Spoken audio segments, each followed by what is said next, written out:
Bem-vindos a mais um episódio do Metamorfose 40 Mais, um podcast sobre saúde mental feminina da mulher 40 mais.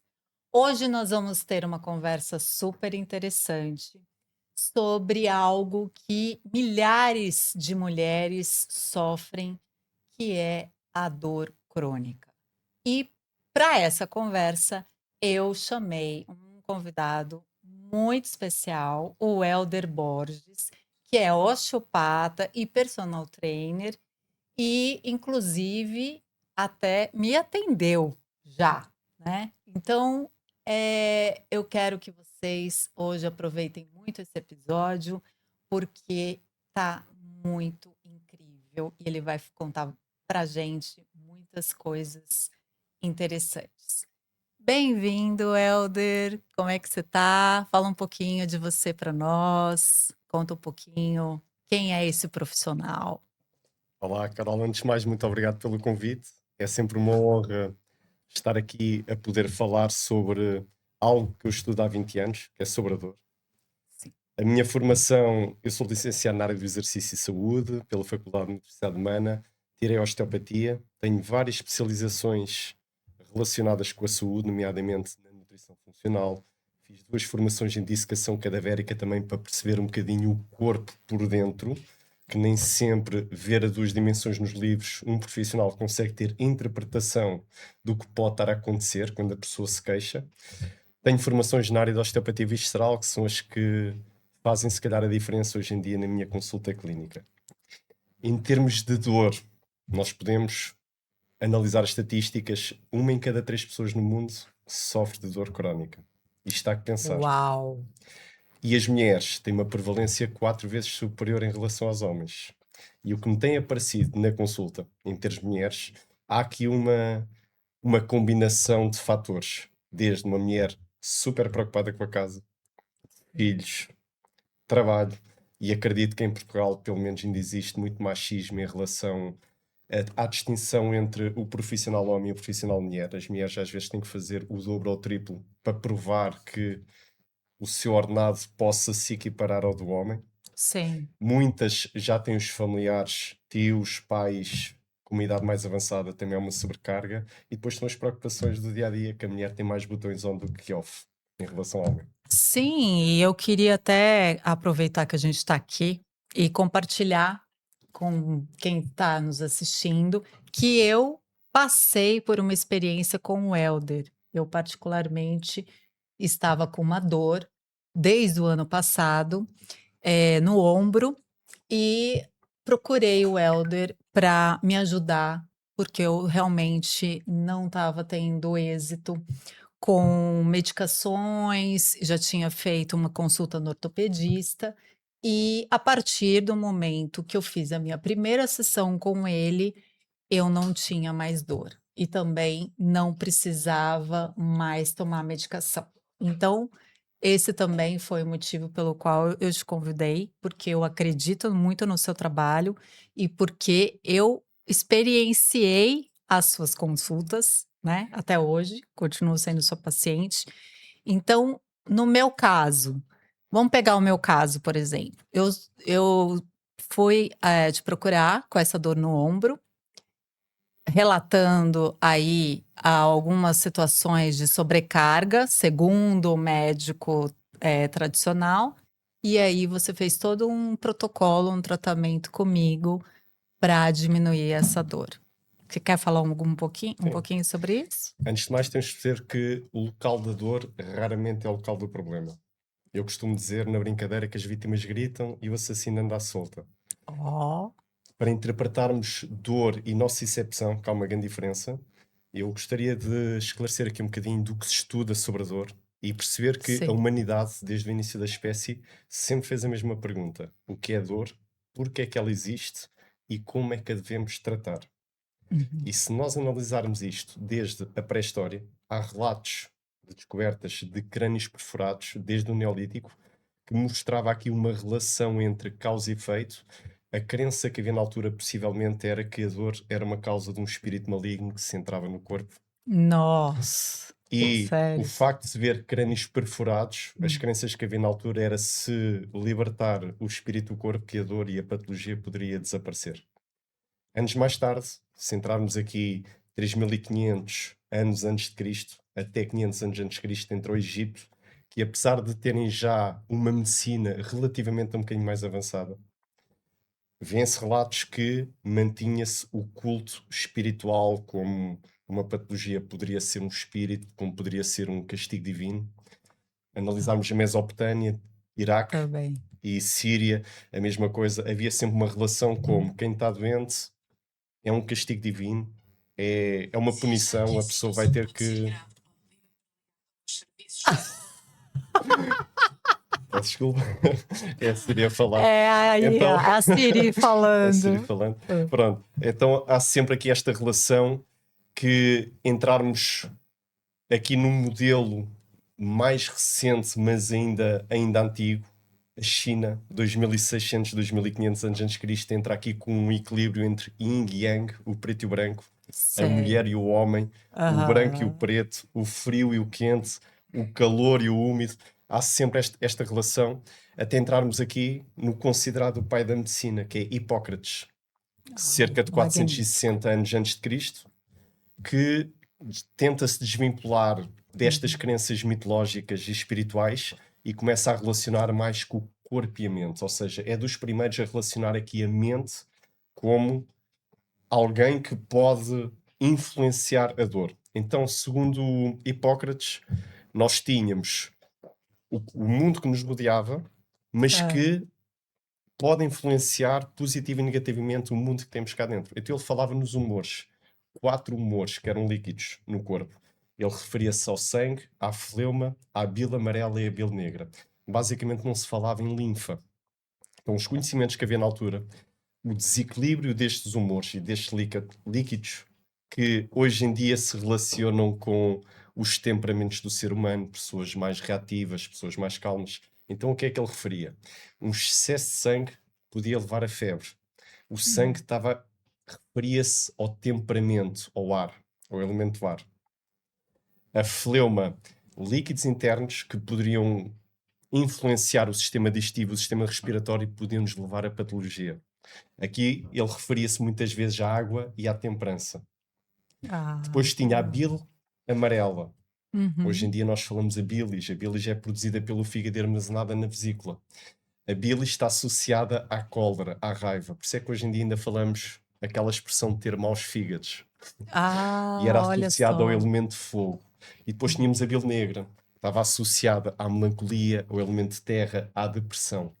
E se nós formos avançando até chegar aos anos de hoje, ainda há aqui umas etapas para interpretarmos o tipo de tratamentos que existem hoje em dia e especialidades, até porque a medicina, hoje em dia fala-se numa medicina convencional, mas a medicina tem toda uma história e tem que ser compreendida. Com certeza. Então, cerca do ano 120 até 200 depois de Cristo, temos aqui Galeno. E Galeno, através de algumas dissecações e em animais, também começou a perceber um sistema nervoso. Começou a perceber que a alma, se há uma alma no corpo, que Aham. antigamente falavam que estava no coração, começou a relacionar ao sistema nervoso e ao cérebro. Anos mais tarde, a Idade Média, temos, enquanto a Europa volta aos cultos religiosos, ou seja, a Igreja, e sem falar na Inquisição, mas falava que, mais uma vez, tudo o que fosse doença e tudo o que fosse patologia tinha uma causa divina. Por isso é que ainda há muita gente que diz: isto, eu estou doente porque estou a cumprir e a pagar por Uma um pecado, uma missão. missão, exatamente.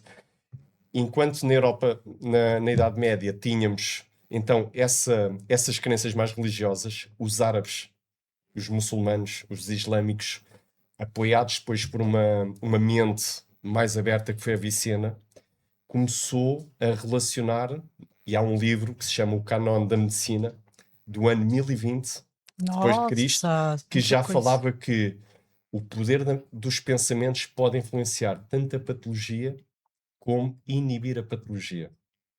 Nossa, Poderia atenuar. fantástico isso. Avançando uns anos mais à frente, até há cerca de 400 anos atrás, temos aqui René Descartes. René Descartes, que é o que muitas vezes ainda se fala no modelo cartesiano, ele Isso. foi o primeiro a relacionar aqui o sistema nervoso com o termo de nocicepção. Então, aquela célebre imagem que temos um homem com o pé a tocar numa chama, e ele dizia que uma pequena chama podia atormentar um grande homem. Ou seja, ele já definiu um sistema nervoso, mas de uma forma ainda limitada, que tinha 4 pontos. Tínhamos um estímulo nocivo, podia ser térmico, podia ser de pressão, podia ser de químico, que influenciava um nociceptor, uma terminação nervosa, e depois havia um fio, e pôr aqui entre parênteses, como se houvesse um fio que levasse essa informação diretamente ao cérebro. E dava-se a dor. Isto foi um avanço para a altura, no entanto não explica aqui a dor fantasma, por exemplo, uma pessoa que foi amputada, não Isso é explica muito louco. um atleta que tem uma competição importantíssima e que faz uma entorse, mas como é mais importante continuar para tentar chegar à final do que a própria entorse, e se calhar relativiza, Ah, tá. não mostra também a diferença entre as personalidades. Ou seja, é como se quanto mais lesão no tecido, potencialmente iria dar mais dor. E hoje em dia sabemos que isto não acontece. Avançando mais os anos, 1969, entra aqui Patrick Wall e entra aqui o... A ver se eu agora recordo, mas já vou lá chegar, Não tem com problema. o portão da dor. Ou Entendi. seja, existia ao nível da medula, e eu se calhar vou buscar aqui Para explicar. para explicar exatamente como já havia uma relação do sistema nervoso e havia uma informação que vinha por um nervo, ia ao corno posterior da medula e a região posterior do corno da medula tinha aqui várias lâminas. E na lâmina 2, na substância gelatinosa, é como se houvesse aqui um portão. Existia fibras rápidas e fibras lentas. Ou seja, havia estímulos que eram enviados por fibras que poderiam abrir o portão e havia estímulos que poderia fechar o portão. Vou dar um exemplo simples. Se nós batemos, por exemplo, com a canela numa mesa, aquela sensação de dor irritante, o que nos apetece fazer logo é esfregar. Ou seja, se eu estimular determinados sensores da pele que possam inibir fibras mais lentas, que são as tipo C da dor crónica, é como se, e dor aguda, é como se atenuasse a dor. Mas este modelo estava limitado na mesma. Porquê? Porque não explicava, mais uma vez, a dor fantasma, que não existe, Isso. as motivações, os medos que a pessoa tem, as crenças que a pessoa tem em relação ao problema, a catastrofização sobre o problema. Por exemplo, podemos ter aqui 2 casos. Uma pessoa espeta um prego no pé, a outra, igual situação, mas uma teve um tio que faleceu de tétano e a outra diz: epá, lá eu estou distraída, deixa-me lá passar aqui um desinfetante e está tudo bem. Enquanto a outra vive a dor, é um problema gravíssimo na cabeça dela que potencia as dores. Tem a questão da diferença de tolerância, né? A dor, para cada um. Exatamente. Ou seja, há pessoas que em determinada situação podem ter mais tolerância e outra menos. E esta teoria do portão da dor não chegava para explicar essas diferenças até chegar a 1989, 1990, em que entra aqui a neuromatriz da dor. Ou seja, engloba também os estímulos nocivos, o portão da dor, a informação que vai ao tálamo, que vai ao córtex, mas também a informação que vai do tálamo para a ínsula, para a amígdala, para o córtex pré-frontal, para as regiões do cérebro que influencia a história da vida que já teve em relação ao problema, a cultura que vive. Dar um exemplo, uma pessoa culturalmente com mais conhecimento pode ter mais dor do que uma pessoa que não percebe o que está a acontecer no seu organismo. Nossa, isso é muito Daí, louco. muitas vezes, limitar-nos quando pensamos que dói um ombro, que era o teu caso, vamos tirar uma ressonância magnética ao ombro ou um ataque, e isso pode ser um problema extra, que é acharmos um problema num tecido e acharmos que é isso que está a causar a dor. E Mas não necessariamente. não necessariamente. E no teu caso específico, o que é que acontece? A partir do momento que tu me falaste que tinhas a dor, não existe uma tendinite que dure meses. Pois é, porque eu tava com essa dor desde dezembro. Desde dezembro. E aí, não passava, não se curava. Começamos o tratamento em janeiro e claro. Após a primeira sessão Quando já se faz um resultou. diagnóstico e a osteopatia analisamos Hã, o corpo como um todo, nós envolvemos aqui um conceito hum, global, desde certo. átomos, moléculas, células, tecidos, órgãos, sistemas, organismo. Eu tenho aqui representado, por exemplo, Hum, esta película aqui ao nível do músculo, que hoje em dia se fala em fáscia. É um dos 4 tipos de tecido, que é o tecido conjuntivo, que envolve todos os outros tecidos e que está a envolver desde órgãos, desde músculos, articulações, vasos sanguíneos, nervos, ossos. Quer isto ser o quê? Que uma alteração neste tecido conjuntivo pode influenciar um sistema nervoso a ficar no modo alerta, luta, fuga, defesa, em que o medo é maior, a relação emocional em relação a esse problema que tu supostamente tinhas sim, é como se entrasse numa catastrofização, que é, se isto piorar, eu posso ter que ser operada. Se isto piorar, eu posso não conseguir trabalhar. é verdade. Ou seja, há toda esta envolvência que pode exponenciar ou diminuir a dor. Simplesmente, aquilo que eu te fiz, através do diagnóstico, foi mexer na pleura.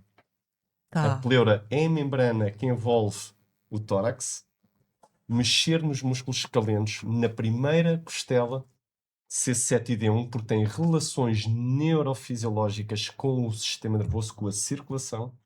Para quê? Basicamente foi mandar uma informação ao cérebro que está tudo bem e ele não precisa de se defender. Ai, olha, isso foi fantástico. O que eu aprendi com você foi justamente isso, que a dor que nós temos num local do corpo não necessariamente é naquele local. Isso para mim assim foi fantástico. A causa pode estar em outro lugar Isso e mesmo. relacionado ao sistema nervoso também. Isso.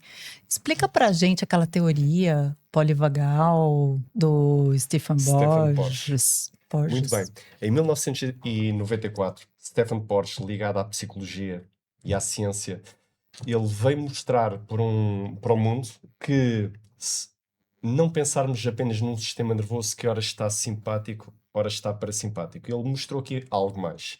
Se nós pensarmos num organismo que se autorregula, em que temos os órgãos que são orquestrados por um sistema nervoso, mas também por um sistema endócrino. É como se tivéssemos aqui um general e um coronel. Sistema nervoso que Aham. conecta com a pele, conecta com os vasos sanguíneos, conecta com os órgãos, com os músculos e articulações. Um coronel que é como se fosse o motor de arranque para este general. É como se o sistema nervoso fosse os veículos de informação e Uhum. o sistema endócrino fosse o combustível para os veículos. Sem combustível, um veículo não anda. O que é que acontece? Este sistema nervoso e o sistema endócrino, eles têm leis de sobrevivência, de autorregulação. Somos mamíferos. Existem prioridades. A primeira prioridade é garantir a sobrevivência, homeostasia. Certo.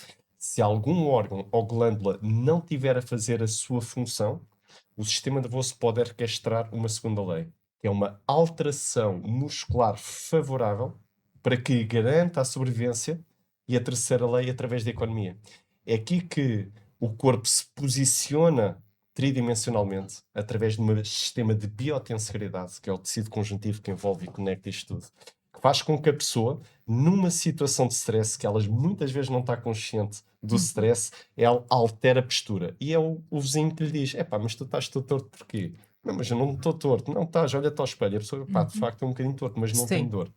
Então, Stephen Porsche, ele pegou aqui que, para além de termos um simpático, que é um acelerador do carro, e um parasimpático, que é um travão, podemos ter aqui um terceiro pedal, que é uma de embreagem. Então, o que é que ele E mostrou? e qual é o da embreagem? Isso. É, Ele falou do nervo vago. O nervo vago, que é o sensacional. 10º par craniano, Tá. ele tem dois. Primeiro, vamos perceber porque é que se chama vago. Vago de vagabundo. Ele vagueia pelo corpo. É o maior órgão. Órgão não, peço desculpa. É o Hã. maior nervo Nervo. que liga o tronco cerebral ao resto do corpo, na maior parte dos órgãos.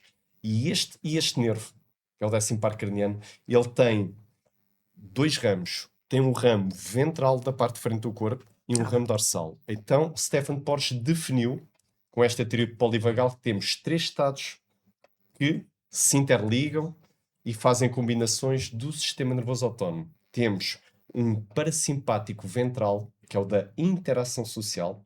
Por exemplo, uma Tá. pessoa se estiver com diarreia, não consegue interagir socialmente. Nossa, Se tiver com fantástico. uma dor de cabeça, a pessoa pudesse se isolar. Sim. Tá bem? Então, temos esse ramo ventral, que é o da interação social. Temos um simpático, que é o modo alerta luta e fuga, e é importante nós descrevermos isto com a neurofisiologia, que é quando o sistema nervoso sente uma ameaça, ele entra no modo alerta. O que é que ele faz? Dilata a pupila, aumenta o Ah, batimento cardíaco, aumenta a neoglucogênese, ou seja, gordura que está no fígado é liberada para a corrente sanguínea através de glucose. Daí muitas pessoas terem níveis de glicémia altos no sangue. Ao aumentar o batimento cardíaco, os vasos sanguíneos enchem mais, a pressão arterial aumenta.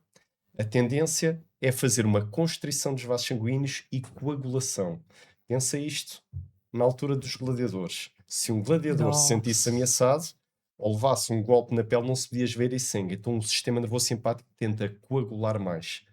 Pessoas que tendem a ter AVCs, pessoas que tendem a ter tromboflebites. Ah, uau. Então, este simpático é um modo que o corpo se tenta defender ao máximo, mais reativo. Ansiedade. Quantas pessoas hoje em dia, principalmente mulheres, têm ansiedade? Nossa, acho que quase toda mulher tem. É isso. E ainda temos o outro terceiro estado, que volta ao vago, mas é um vago dorsal. E este vem desde a filogenética da altura dos peixes. Ou seja, um ser humano, quando sente uma ameaça real em que a morte é iminente, quando ela catastrofiza um problema, tende a paralisar. Depressão, o corpo não reage. Ou seja, dar aqui o exemplo. Stefan Porsche define aqui um exemplo que é, na savana, um leão que está faminto, que não come há semanas, corre o risco de morrer. Ah, Persegue uma gazela. A gazela mais guia. Tanto os dois, tanto a gazela como o leão, estão num sistema nervoso de alerta. Luta certo. e fuga. Assim que o leão percebe que não está a conseguir alcançar a presa, ele tenta dar o último salto para tentar derrubá-la da sua trajetória. E se ele conseguir tocar e desviar e a gazela cair ao chão, o sistema nervoso autónomo da gazela toma conta da ação e, sobre isso, desmaia, paralisa. Liberta substâncias Olha. endócrinas opiáceas para ela não sentir a dor. Desmaia para paralisar para ela não sentir a morte. E o leão, Nossa, instinto não fatal, sabia é disso. logo atirar-se ao pescoço. E assim que o leão tenta fugir da zona, porquê? Porque há hienas, há abutres, há Uhum. outros animais que tentam recuperar ou buscar aquela carcaça, Sim. porque ele sente que está morta e a gazela está relaxada, o leão corre. Mas como a energia não é muita, o que é que ele faz? Ao não sentir, eu já vou falar mais à frente, que não tem força numa setter, que entra aqui o quinto par craniano, que é o trigêmeo, Aham. do bruxismo, Do bruxismo. o leão, se for preciso, poisa, Uhum. lambe-se, relaxa um bocadinho e quando volta a tentar agarrar a presa sacudiu-se e fugiu. E quando Ah, volta ao sítio que estava, volta a pastar como se nada fosse. Então é como se houvesse aqui uma espécie de escada do sistema nervoso. Temos aqui três estados possíveis. Temos o topo da escada, uhum. temos o meio da escada e temos a base da escada. No topo da escada temos o nervo vago ventral, temos o parasimpático ventral, da interação social. Então, isso me faz lembrar muito a questão da pandemia, né, que nós Isso. tivemos essa ameaça do vírus Uhum. e, fomos obrigados a ficar, isolados. Isso. E aí você tem uma estatística que acusa uma série de dores, cronificadas em Cronificadas. razão desse acontecimento. Tem a ver com isso que você está Tem. E é explicando. isto que eu agora vou explicar, Carol, que Uhum. é, nós temos o topo da escada que é da interação social. Sim, O que é que aconteceu na pandemia? Recebemos ameaças de interagir socialmente. Sempre que interagimos socialmente, podemos apanhar a doença e podemos morrer. Então sim. as pessoas saíram do topo da escada Uhum. e começaram a vir para o modo alerta, que é o meio da escada, simpático, luta e fuga. Grande parte das pessoas que não tinham resiliência porque não tinham um estilo de vida com Sim. exercício físico, não tinham um sono regulado, Ah, não se alimentavam corretamente, e não estou a falar de mais ou menos calorias, estou a falar de um intestino que que possa funciona. ter, o que se chama o leaky gut, hiperpermeabilidade intestinal, derivada da alimentação de determinadas proteínas que ameaçam as velocidades intestinais, fez com que as pessoas estivessem algum tempo no modo alerta, luta e fuga, e grande parte dessas passaram para a base, que é o vago dorsal, paralisia. É o que acontece com o rato. Ah, Um rato, se estiver na rua e perceber-se que é um falcão a circular, mesmo que seja à distância, ele para, interrompe a sua respiração, ele baixa sobre si a temperatura corporal, baixando o mecanismo de batimento cardíaco, eu já para vi um não vídeo ser sobre isso. detectado, mas há aqui um perigo, que é, ele pode não ser detectado pelo falcão, mas ele paralisa tanto que ele pode morrer. Por isso a expressão morreu que nem um rato. Então o que aconteceu na pandemia Ah, foi, grande parte das pessoas, isolamento, sim, não poderiam interagir, começaram a vir para o modo alerta quem não tinha estratégia mental e apoio multidisciplinar, sim. e como andaram muito no luta e fuga, foi o que aconteceu à gazela. Vieram para paralisar. E foi nesta fase que veio o perigo. Os sinais que o corpo davam, nomeadamente ansiedade, Sim. nomeadamente batimento cardíaco alto, nomeadamente hipertensão, nomeadamente mais resistência insulínica, mais glucose no sangue, não se interpretou que havia um sistema nervoso a atuar de forma autónoma, Uhum. pessoas a serem medicadas, antidepressivos, e o que é que Sim. acontece quando a pessoa está no modo baixo? Isto é uma escada Uhum. bidirecional. Tu não podes ir da base da escada para o topo sem passar pelo meio, nem podes descer do topo para a base sem Papá. passar pelo meio. Então, quando a pessoa está naquela fase em que há mais arritmia, mais ansiedade, a pessoa não percebe os sintomas, e o profissional de saúde que interpreta os sintomas e não analisa como uma planta, não é? Se nós Sim. tivermos uma planta com uma folha seca, não vamos regar a folha que está seca, a gente Sim. vai tentar regar pela raiz. Com E certeza. não interpreta a raiz do problema, o medicar para aliviar sintomas e não tratar a causa, ou não trabalhar o sistema nervoso, faz com que o corpo ande ou no simpático Que é ou no muito a lógica parasimpático dorsal. da indústria farmacêutica, né. Muitas vezes se medica aquele sujeito de uma forma para só ir gerenciando aquela dor, mas não atacar A a causa. fonte Sim, da dor. eu não tenho nada a Hum. dizer contra nem a favor, até Sim, porque todos nós, independentemente de qual é que é a profissão e qual é que é a indústria, todos falhamos. Vou dar sim, um é exemplo. verdade. Tu tens uma indústria alimentícia e, se formos analisar, os próprios Estados Unidos, em 2026, 7 Uhum. de janeiro, inverteu a pirâmide alimentar. E as pessoas sabem, muitas sabem, de quem direito, que cereais, proteínas de difícil Hum. absorção, nomeadamente o glúten, que pode causar uma influência no intestino a polo alterado, e sabemos que o intestino é um cérebro, as pessoas dizem que é um É, segundo, é. epá, desculpem, mas para mim é um primeiro. É, você acha que é o Tu primeiro? tiveres mal do intestino, tu não vais conseguir pensar, nem raciocinar, nem É agir. verdade. Então há toda uma ligação. Em termos de visceral, vou-te falar aqui num tecido que é, por exemplo, o peritónio, que tem uma dimensão de 2 metros quadrados de uma faixa que envolve o abdômen, e tens aqui o mesentério, que é uma membrana de tecido conjuntivo que liga o intestino delgado às Uhum. paredes do peritónio, que tem uma ligação a vasos sanguíneos, vasos linfáticos, nervos, milhões de nervos que estão a influenciar um sistema nervoso que se regula e autorregula. Mas é um sistema que tenta pensar a curto prazo. Estou em ameaça de morte ou não estou? Não Tá. analisa a situação. Em que, se houver um problema através da alimentação, influencia um sistema nervoso a entrar no modo alerta. Luta e fuga pode exponenciar os sintomas. Temos uma indústria farmacêutica que o objetivo é bom, é tentar aliviar os sintomas. Já dizia Uhum. Hipócrates, não é? Sim. Que tem que se aliviar os sintomas a todo o custo. No entanto, eu creio que inicialmente Hipócrates não era aliviar os sintomas, era tratar a causa a todo o custo.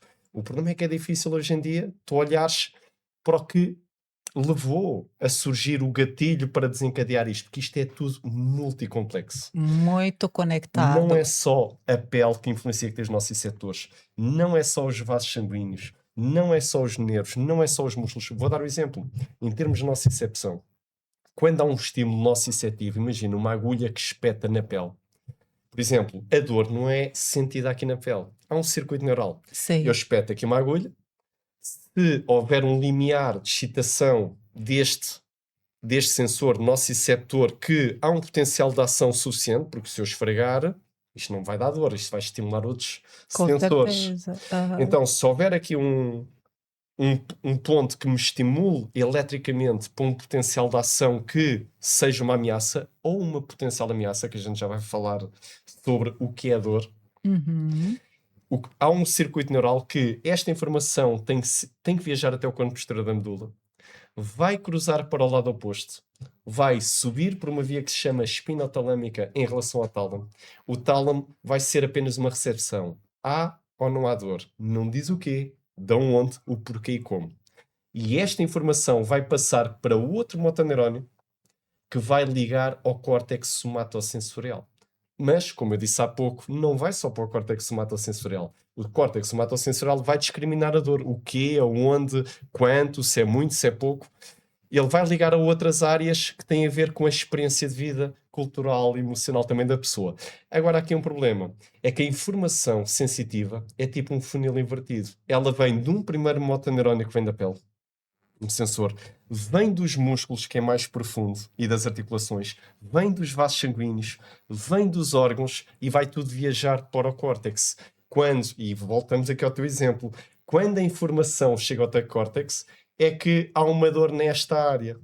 E tu achas que foi de um esforço que fizeste ou que não foste. Se calhar até foi um gatilho, mas há toda Mas uma área que a osteopatia analisa com muito detalhe e discriminação e percebendo onde é que pode mexer. Às vezes basta, não é apertar parafusos, é é saber onde verdade. apertar, como apertar, para mandar uma informação ao sistema nervoso somático para ele tranquilizar e deixa de sentir o sintoma. Por isso é que um dos lemas da minha, Isso é da minha muito casa é interessante. nenhuma dor é para sempre, porque a dor dá para trabalhá-la.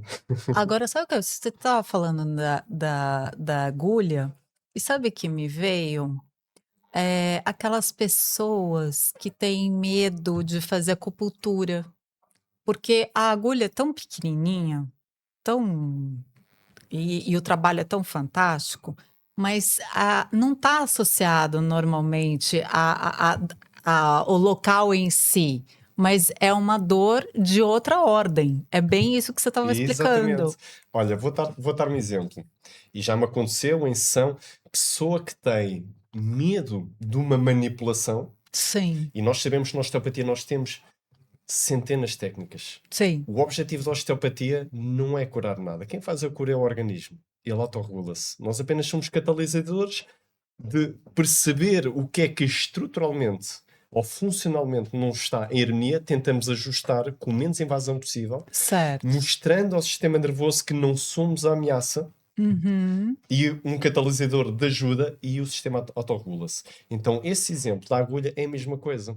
Se tu hum. tiveres uma pessoa que tem medo de uma terapêutica, que seja uma agulha, o facto de estar a ver a agulha já está a ter uma dor Antecipada. antecipada Olha, e exatamente de algo que não há nocicepção, ou melhor, há nocicepção, mas não há essa uma nocicepção suficiente que justifique a dor que o cérebro interpreta. Por isso é que dor é entendi. diferente de nocicepção. Vou dar outro exemplo. A minha filha, Hum, 13 anos, há cerca de 4 semanas no Campeonato Nacional, no meio da competição faz uma entorse, vem quase a chorar ter comigo, pá, e agora hum. torci o pé. E eu disse, filha, dá cá o pé. Quase um efeito placebo ali na pele, estimular ali a pele, umas técnicas neurais que pediam uma Hã, contração e um alongamento de contração para influenciar a medula, hã, mostrar-lhe a ela que aquilo está tudo bem, quase mentindo. Ela olhou para hã, mim a sério, pai, consigo continuar, consegues, sim. filha. E ela conseguiu ir chegar à final e ganhar o Não campeonato nacional. Ou acredito, seja, que é como se ela fantástico. desvalorizasse completamente aquele problema. E o que é Sim. mais engraçado é, umas horas depois da competição, ela olhou para o pé, pai, agora está-me a voltar a doer. Mas houve ali umas horas em que não houve qualquer tipo de dor. Olha, que nossa, muito fantástico. Escuta, e a dor crônica que aparece na mulher? que está passando pela menopausa? Porque muitas dores surgem nessa fase da vida e a gente sabe que tem componentes hormonais, mas pela teoria que você acabou de nos explicar, tem uma causa no sistema nervoso central. Sempre. O sistema nervoso E está como sempre é envolvido. que isso, como é que a gente pode associar essa fase com todas essas dores com esse recorte, né, da menopausa? Ora bem, da minha experiência, e que Hum. apanho e posso dizer que maioritariamente dos meus pacientes são femininos, Hã. e daquilo que eu apanho, há sempre uma interpretação que tem que ser feita. Existem três tipos de dor. Tu tens uma dor nociceptiva, que é da nocicepção, que é de uma Sei, lesão, é uma tendinite, é uma sei. trocanterite, é um, é um tecido que foi lesionado, foi uma queda. Certo. Tens a dor neuropática, que envolve o sistema nervoso. Vou dar um exemplo. Eu se bater com o cotovelo na mesa e apanhar um nervo, que é o nervo cubital, e não vou sentir a dor maior no cotovelo, vou sentir no trajeto do nervo. Ah, E tá. temos uma dor Hã. nociplástica. Esta dor nociplástica tem a ver com a interpretação que o cérebro faz em relação a um potencial problema. Porque a dor foi revisto o conceito em 2021. Durante séculos, o ser humano andou a estudar então o porquê da dor, e Uhum. o último conceito, que eu vou frisá-lo, Ah, que isso é vai, e acho que toda a interessante. gente, principalmente as mulheres, não só, mas principalmente as mulheres, deviam perceber que a dor é uma experiência sensorial, logo envolve o sistema nervoso, e emocional, logo envolve É, as emoções, total. desagradável e limitante, associada a, ou potencialmente associada a, uma lesão tecidual real ou em potencial. Quer Uhum. isto ser o quê? Nos três tipos de dor, entre nociceptiva, neuropática e nociplástica, existem combinações mistas. Ou seja, se tu acreditas que tens um problema porque fizeste uma entorse, limitou-te o teu trabalho, Uhum. limitou-te financeiramente porque não conseguiste trabalhar e ficaste de baixa. Depois há aqui dois caminhos. Há um caminho que a mulher, ou o homem, mas neste caso a mulher, Tá. que sente mais apoio da família quando está lesionada. Ah, isso a E gente depois tem vê outro, e direto. depois tem outro caminho, que é a mulher que catastrofiza o problema porque sabe que não vai dar de comer aos filhos, não vai contribuir para casa, não vai conseguir provar que é um sexo que não é fraco, Aham. vai influenciar todo um sistema nervoso que pode fazer combinação entre dor nociplástica, dor neuropática e dor nociceptiva. É importante agora dominar dois conceitos. O que é uma dor aguda e o que é uma dor crónica. E porquê é que existe a dor aguda? A dor aguda é fundamental. É o aviso. É um aviso. E é um alerta e é um Tá. mecanismo para fazermos reagir. Vou dar um exemplo. Se eu sem querer pisar um espinho no pé, Sim. o meu sistema nervoso vai ter que orquestrar uma ordem para eu não ficar com o peso do corpo em cima do espinho. Ele vai ter que fazer uma retirada. E esse estímulo é fundamental que aconteça e é altamente benéfico. Agora Sim. imagina o cenário. Eu ponho uma anestesia no pé e sei que está lá o estímulo e eu vou lá, vou provar para todo mundo que não me dói nada. Uhum. Não está a acontecer nocicepção, mas está a acontecer lesão. Um exemplo, por exemplo, é a diabetes, quando apanha as neuropatias diabéticas. Então, o Sim. facto de um diabético que não sente dor não ser um problema é completamente desajustado. A dor é fundamental. O outro oposto é a dor crónica, que é uma dor que o corpo já não está a alertar, é uma dor que ficou na memória de um sistema nervoso, de um problema que já não existe, mas para o sistema nervoso ainda continua a existir, que Aham. está a fazer uma ligação brutal e negativa no eixo HPA, hipotálamo, hipófise adrenal.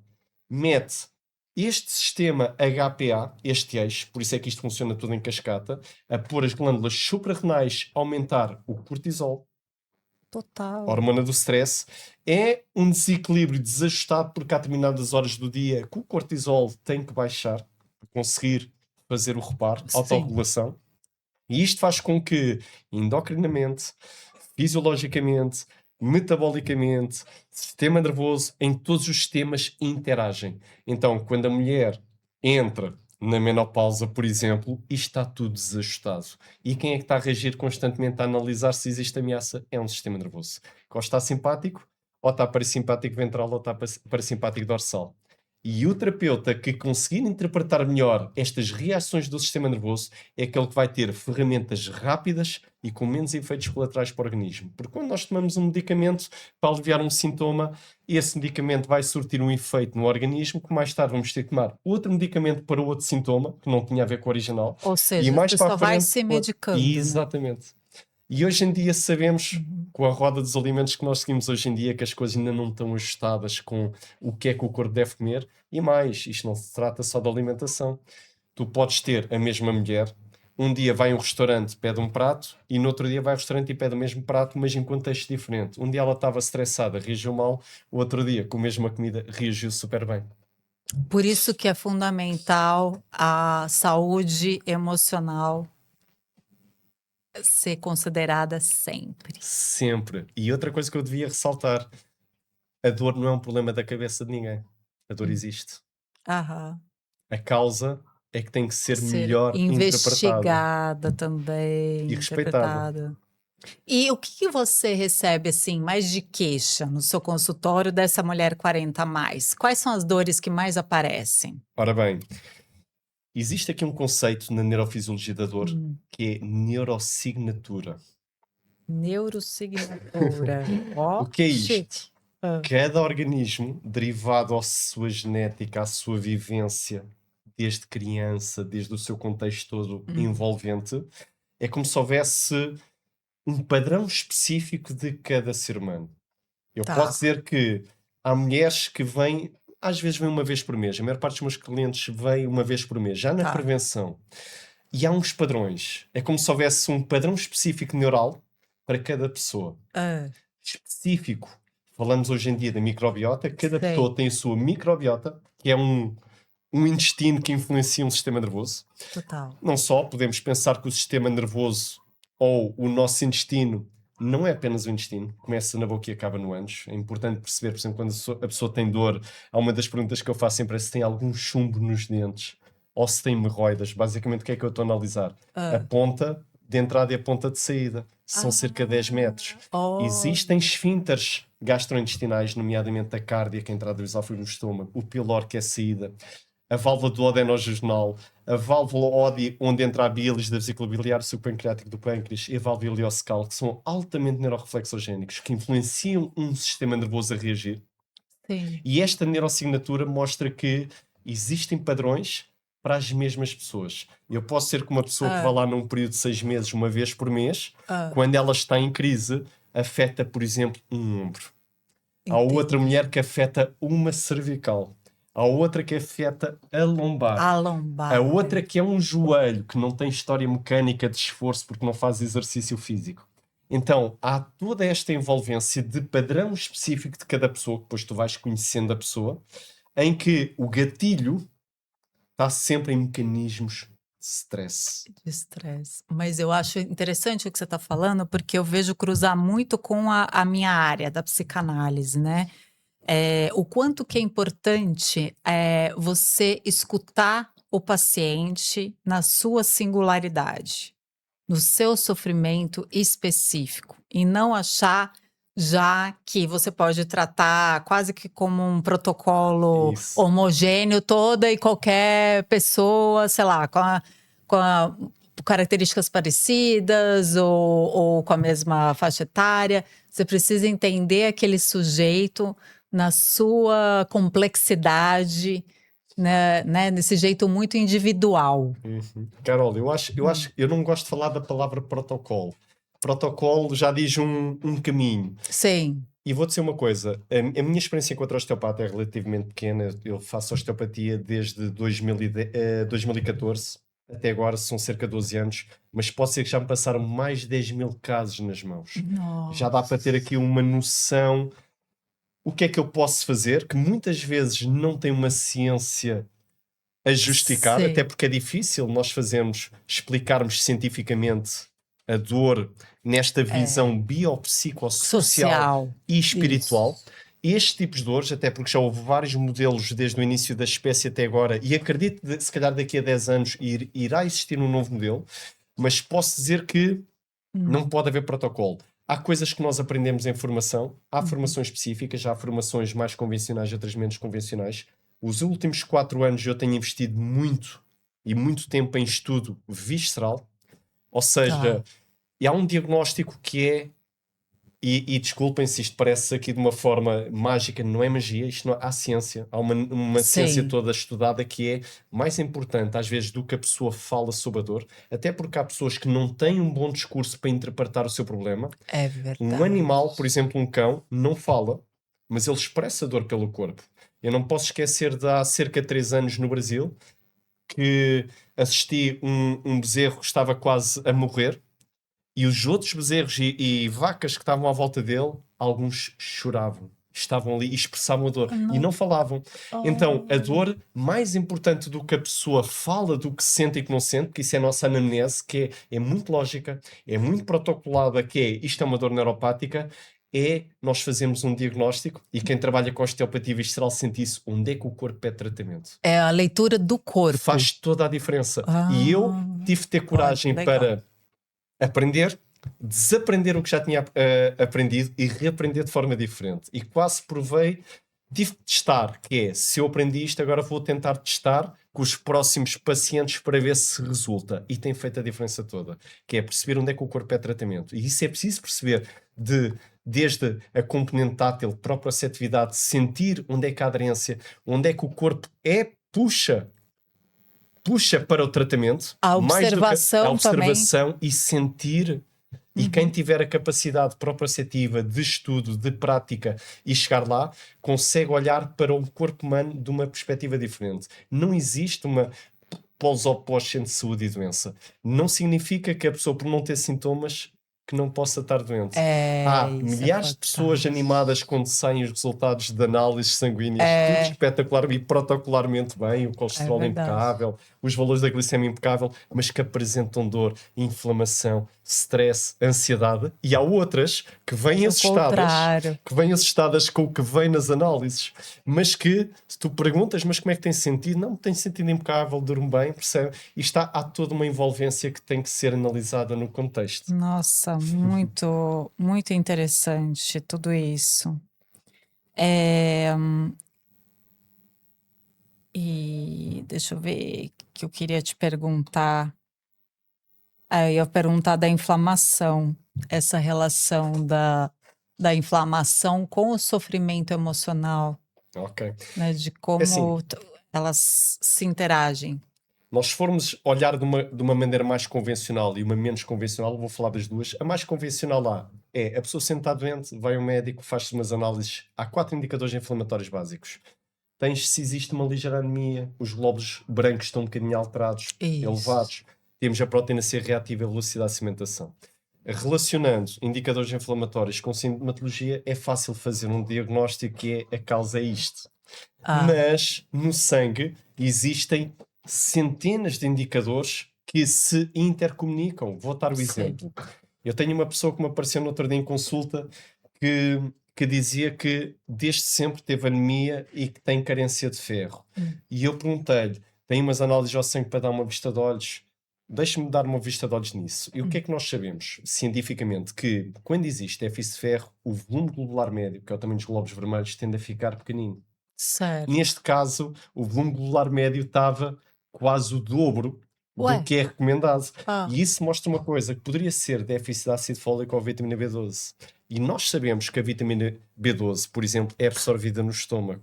E o estômago, se houver stress, se houver gastrite, úlcera, gastrites atróficas, que são autoimunes, que têm uma é, relação com o intestino e o sistema total. imunitário, e houver ali uma inflamação crónica de baixo grau, porque há Ah, coisas que não dão sintoma, como é os distúrbios gastrointestinais, faz com que não haja uma boa absorção da vitamina B12. É uma pessoa que facilmente tem anemia, facilmente tem fraqueza, falta de força, falta de energia, que vai potenciar toda esta componente emocional envolvente em relação à dor e ao problema que tem que ser melhor analisado.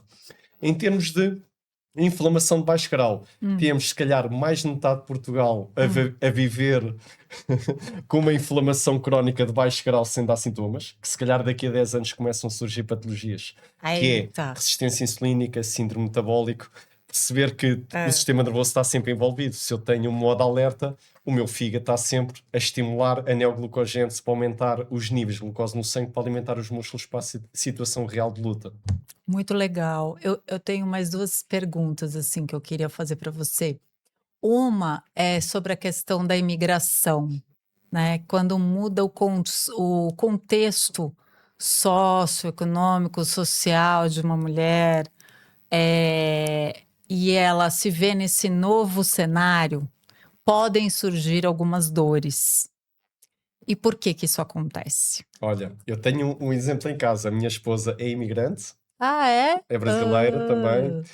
e eu acredito que existe aqui duas aberturas, dois ramos possíveis. Tá, Temos a pessoa que não está bem no país, tem uma ansiedade para mudar e vai, mas que cria perfeito. uma expectativa grande por onde vai porque ouve falar de outros. E Sei. é engraçado que eu sempre falo que os brasileiros, Hã. eles têm sempre aquela coisa de mostrar que estão bem e no sítio que estão melhor, e Sei, mostram para quem está numa situação que se sei. calhar é difícil, que seja convidativa a ir para outra situação. E depois quando chegam aqui, a coisa não é como parece e aquilo pode influenciar todo um sistema nervoso envolvente. Depois temos outra situação, Perfeito. que é a mulher, por exemplo, que vai porque é influenciada pelo marido. Ela não tinha tanta vontade de ir, mas o marido quer, Sim. influencia, vai. E depois entra aqui o mesmo cenário. Ou corresponde à expectativa, às Aham. vezes até pode superar e melhorar, depois a pessoa não quer voltar, ou Sei. então é uma decepção completa e torna-se ali um problema. Qual é o sistema nervoso que quer sobreviver num ambiente hostil? É verdade. É uma autodefesa, né. Agora, o que que você acha que uma mulher de 40 anos, que é leiga, precisa saber sobre o sistema nervoso? O que que você acha, assim, na sua opinião, que é um conceito, uma ideia fundamental para que essa mulher, fique atenta com a sua vida, com a sua saúde? O que que você falaria? Ora bem, se nós pensarmos no sistema nervoso em termos de evolução e cérebro, o nosso cérebro passou por três fases grandes de evolução e mantemos as três. Temos um cérebro reptiliano, que é um primitivo, temos um emocional e temos Uhum. um racional. Dar um exemplo. Eu estou a fazer um regime alimentar porque tenho uma crença que me vai melhorar às minhas dores algo.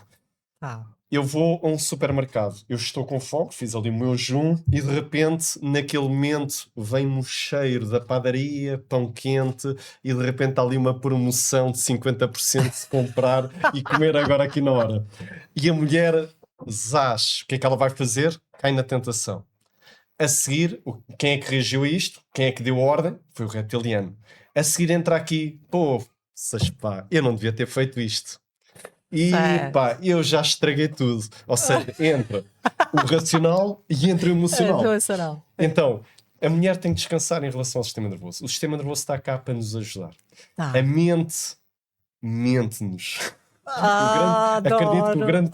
o grande problema, não só da mulher, mas do ser humano hoje em dia, principalmente pós-Covid, é termos uma mente que está sempre a tentar processar, está sempre automática. A pessoa não vive no presente. E não A descansa, né. pessoa ou está no passado e vive na depressão, Sei, aí num sistema nervoso parasimpático dorsal, total. ou está num futuro incerto, sempre o que é que vai acontecer de mim, o que é que vai acontecer da minha família, dos meus filhos, do meu trabalho. Ansiedade A total. ansiedade que está num futuro que não existe. Vivam o presente. Treinem a mente para Ah, estar no presente. Presente, é uma dádiva, é um agradecimento, é viver porque há muita experiência para viver. que As lindo. nossas emoções, as nossas sensações podem virar de um minuto para o outro, mesmo em relação à dor. Se eu tiver um problema numa articulação e se eu quiser esquecer esta dor, eu pego no martelo, dou uma martelada noutra articulação, aquela esqueceu, eu fico uma nova. É, Uma pessoa, por exemplo, se tiver um acidente de carro e fizer 3 fraturas num fémur, numa tíbia e no ombro, ela não vai sentir as três, ela só vai sentir uma. O que cérebro é loucura. inteligente para mostrar onde é que é o maior problema. Então, relaxem, respirem, Respirei. as coisas vão acontecendo, vão surgindo e nada é efêmero. Nenhuma dor é para sempre. Ai, que lindo. Nossa, eu ficaria horas conversando aqui com você, mas o nosso tempo também já terminou. Eu queria te agradecer por você ter vindo, né? Eu acho que você sempre contribui com o seu conhecimento, com as suas ideias e que, de certa forma, às vezes são até meio fora da caixa. E queria que você divulgasse aí como é que as pessoas podem achar você, se alguém quiser conhecer o seu trabalho, quiser marcar uma consulta, como é que o pessoal te acha? Bom, só basta ir às redes sociais, Instagram e Facebook, Osteoperformance Helder Borges, e é uma forma de, se quiserem saber um bocadinho do meu trabalho, eu tenho lá alguns casos Sim. e pronto, podem mandar mensagem. Qual que é o seu arroba? Eu nem sei dizer de cor, nem Não sei, mas sabe? se quiserem lá Do Instagram. no Instagram, há de Como que ser, tá o seu perfil? já nem sei dizer de cor, Osteoperformance, É o seu acho que é performance. underscore Helder B, mas Tá, pesquisem Osteoperformance Helder Borges, acho que facilmente aquilo chega lá e pronto, podem mandar uma tá. mensagem que eu tentarei ajudar. A agenda não está fácil, eu sei que há É, pessoas que estão à espera de uma resposta, mas tentarei sim. ajudar assim que possa. Gente, vale super a pena, tá? Eu sou testemunha disso, sou paciente do Elder e realmente foi um trabalho maravilhoso que ele fez comigo.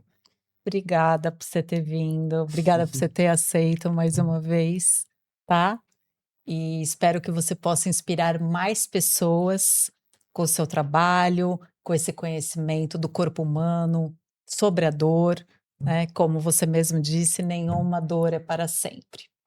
Então é isso, pessoal.